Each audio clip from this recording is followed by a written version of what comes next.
Today on MuscleCar, we pack up our metal militia and head to Fenderpalooza to rework our '69 Olds Cutlass Restomod fenders both inside and out. See how a set of custom inner fenders can take your engine bay up to the next level, and learn about repairing your factory fender's inner and outer structure.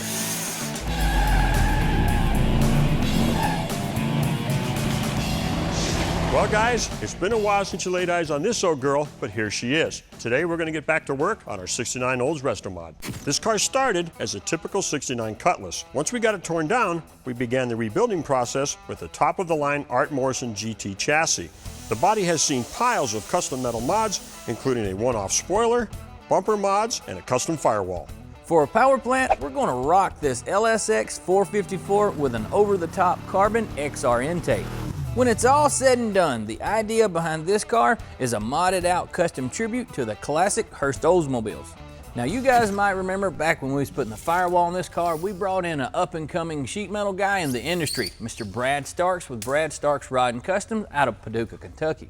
Today we're going to continue that custom metal theme by fabbing up some inner fenders for this thing. But the first thing we have to do is figure out what the heck we want them things to look like.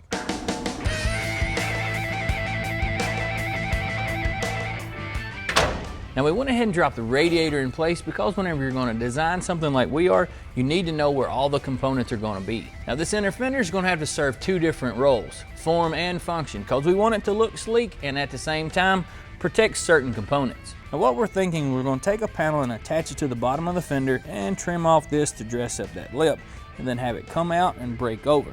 By doing it that way, it leaves access to the hood hinge, and it also, when we come forward, is going to dive down. That'll keep water from getting up into here, screwing with the headlights. Brad's going to measure out the rough dimensions for the metal that we're going to be using. Then those measurements will be transferred over to the sheet metal that's destined to become our inner fenders. Bringing our measurements over to the metal is a critical step in the process. For a beginner, it might be a good idea to build in some extra on the edges so that you have a little bit of breathing room. Another good idea? Get yourself some thin cardboard and make a template. I use them all the time because cardboard is cheaper than wasting sheet metal.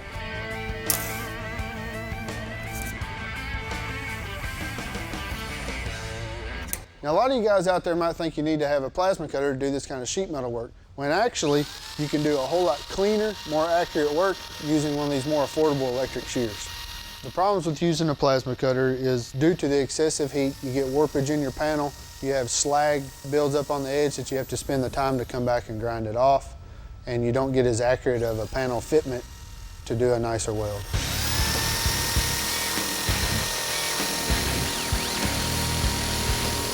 This is where the actual shape of the panel will start coming into play. Those measurements that Brad made earlier will tell him how wide to make the top and how tall the sides need to be. He's going to be doing 1-inch bends, so that a ½ inch on either side of the center of the bend shows us where the ends of it will need to be. Now that we've got our marks laid out to put in the brake to roll our radius on our panel, we're going to lay out the flange and a notch where the radius will be, which will allow the flange to have the bend in it. And that will allow us to bolt the panel to the firewall.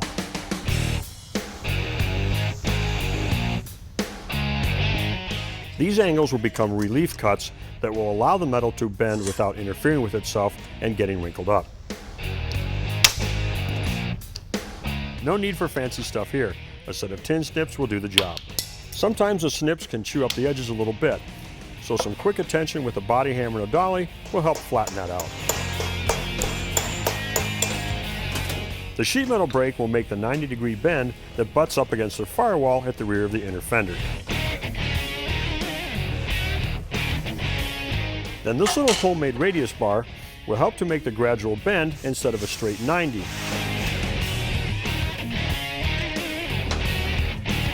You can do the last bit of the bend by hand, and there you go. It works like a charm.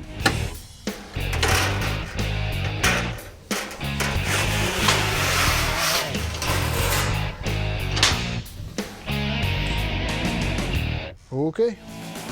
Still ahead, we finish the custom inners, then move over to the outer fenders and undo some well-meaning abuse.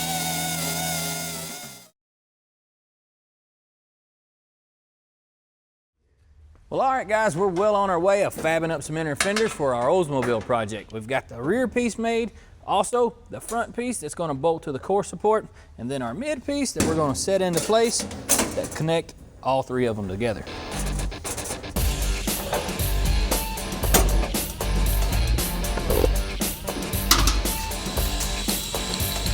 If you can pull it off, TIG welding is definitely the cleanest and nicest way to weld up custom panels like these.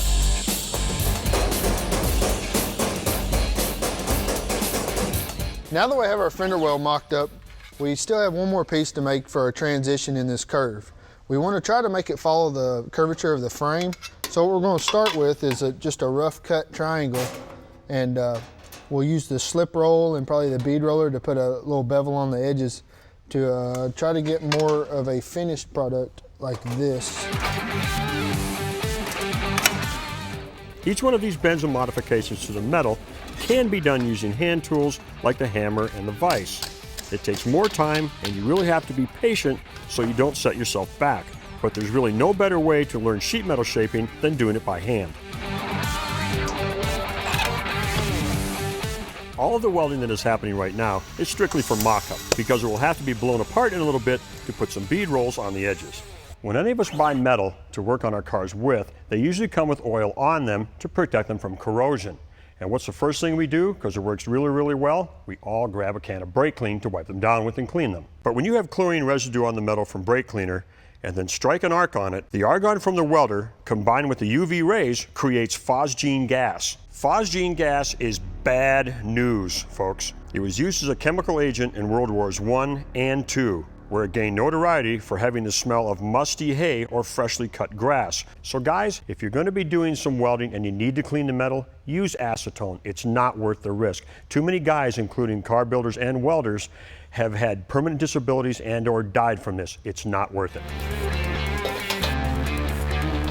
With the inner fender blown apart into its pieces, Brad is going to bead roll an edge onto the metal to give it a nice finished look and to make it a whole lot stronger.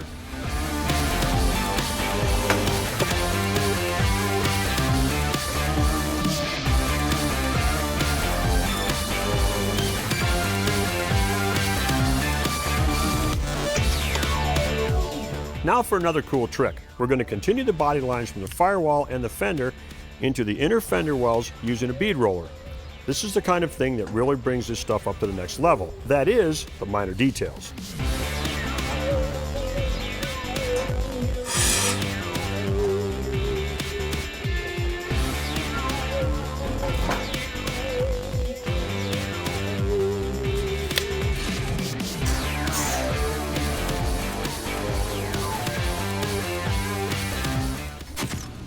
A step die is what we use to make this particular effect, but there are a ton of combinations that you can try out for different looks on the metal. It's just a matter of swapping out the dies.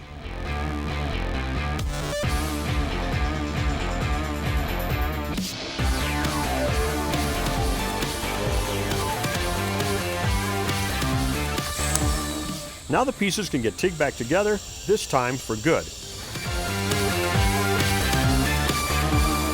Well, there we got two of them sitting in place, and this one I know needs to have some beads rolled in it, but that one looks pretty nice. So I have to say, thank you for coming and helping us out again, man. Well, a little bit of finish welding on this one, and it's going to tighten up pretty good, and they're going to look really good, but you got a lot of work ahead of you making the rest of these pieces. But, you know, if you need to, we could probably come back. All right, brother, appreciate it. Sometimes the solution can be worse than the problem.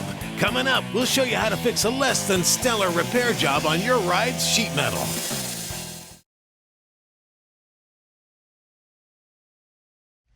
Hey guys, welcome back. We're still in sheet metal mode, and while Tommy's doing the finishing welding on the inner parts, we're going to go ahead and get started on the front fenders. If you guys take a look at the bottom of this fender, you can see what might be categorized as a repair to some degree, but obviously with the caliber of a car we're building, we need something a little better. So we're going to go ahead and cut all of this out, probably even up into this range, to get rid of some of these creases and repair the whole bottom half of the fender. Okay. It's a lot easier to do this repair with the fender off of the car, so we're going to go ahead and pull it off.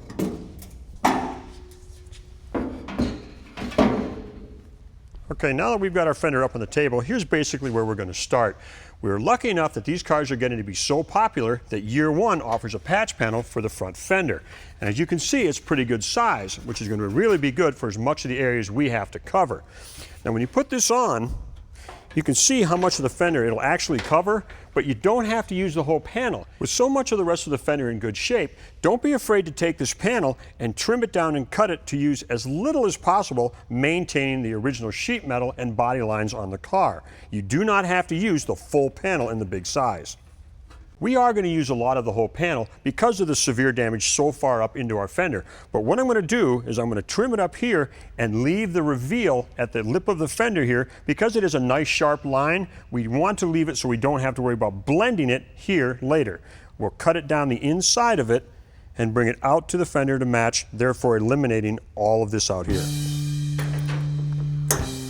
Now that we've got the panel clamped on, there's a couple things I want to show you guys. So I'll draw a line with the marker, and then I'll take a cutoff wheel and cut along that, and what that'll give me, even if I have to curve it just a little bit, a uniform cut on the new piece that's going to butt up to the original fender.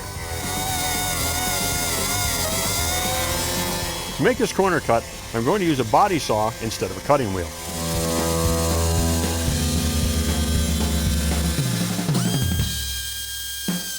And as for this edge that mates up to the door, I have to make sure that I keep the cut really shallow so that I don't cut into the original edge and inner structure, which will maintain our original door gap.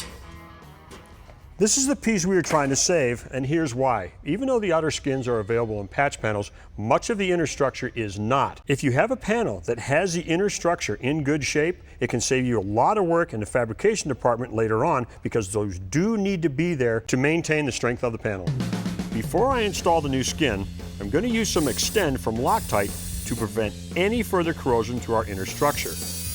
Then a quick pass with a grinder will prepare our welding surface on both pieces.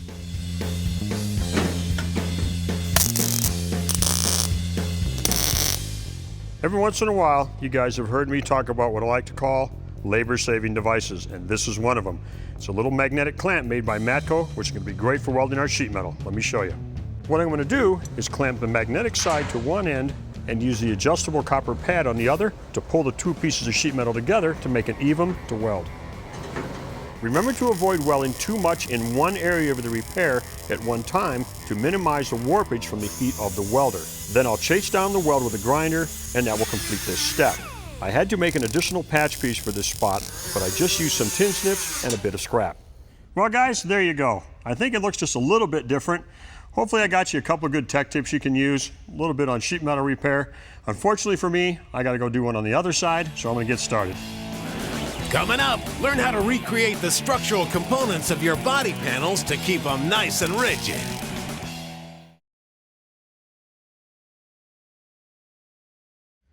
Okay guys, now that the fender repairs are done, we're going to move into the inner structure and replace this panel that was missing when we put in our patch. And all I'm going to do is get out some basic sheet metal tools that we don't get to use much around here, so that I can cut this channel in and make this lip to get the strength back we need in the fender. Because the other fender is going to need basically the same type of repair, what we're going to do is make one long piece out of this hunk of metal and cut off what we need to fit into each fender. These marks represent where I'm going to make the bend in the metal to create the channel we need for our outer lip.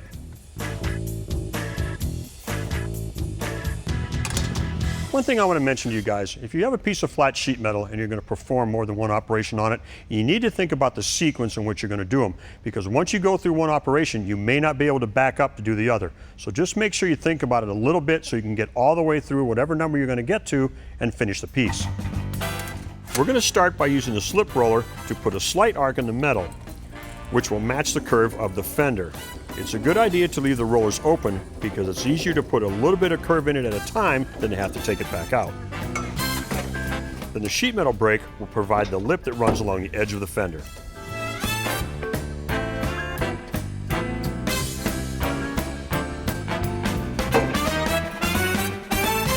Okay guys, what we're going to do next is we're going to take these two simple tools we have here that we don't use that often, our shrinker and our stretcher.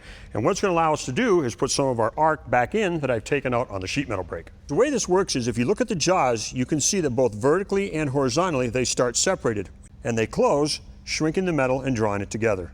And with the stretcher, it's the same concept, but you notice when we close the jaws, it spreads them apart, stretching the metal. If you guys are watching, you can see I'm not really putting much pressure on the handle, and it doesn't take a lot because over this long piece, each step will actually give it quite a bit of the arc back.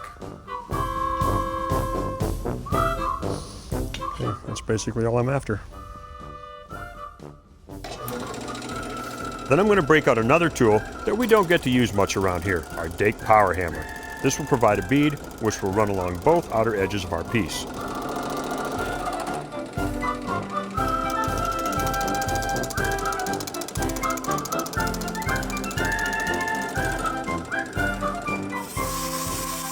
I'll prep our welding edge with a grinder, real quick like, and then punch some holes in for the spot welds, which will hold our repair piece in place.